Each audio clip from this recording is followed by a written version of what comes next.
We're moving on now. We are getting some reports from the Ministry of Defence, which is planning to, in fact, impose financial penalties on state-owned plane manufacturer Hindustan Aeronautics Limited or HAL after it failed to deliver a single LCA Tejas Mk1A fighter jet to the Indian Air Force.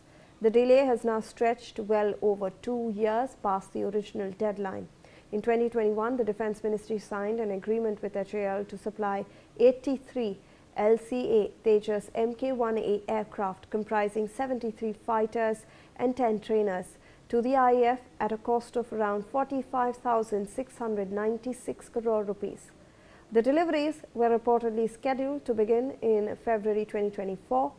Reportedly, HAL has fully assembled 5 Tejas Mk1A aircraft and 9 others have completed flight tests, but the final GE engines are yet to be installed.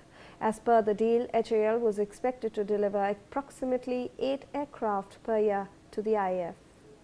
Joining us on the broadcast with more details on this is my colleague Pragati Tripathi. Pragati, what more details do you have on this?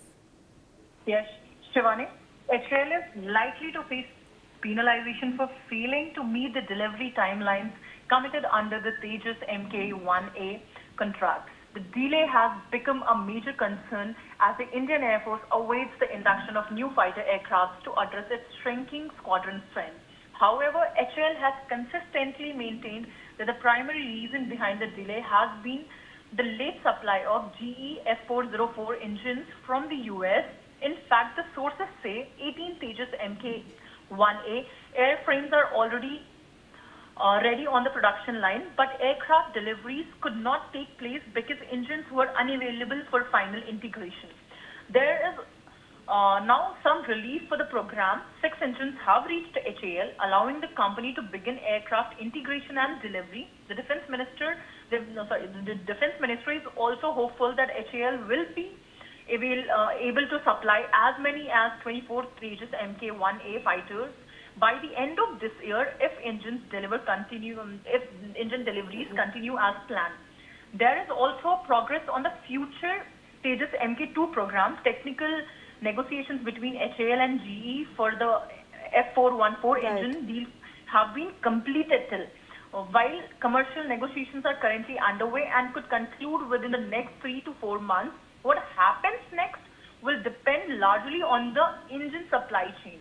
If GE maintains a steady flow of engines, HAL could significantly ramp up production, reduce the backlog and partially offset the delays.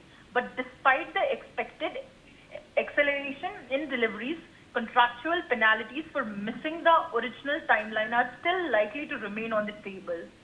All right. Thank you so much, Pragati, for all those details. With that, viewers, we are slipping into a short commercial.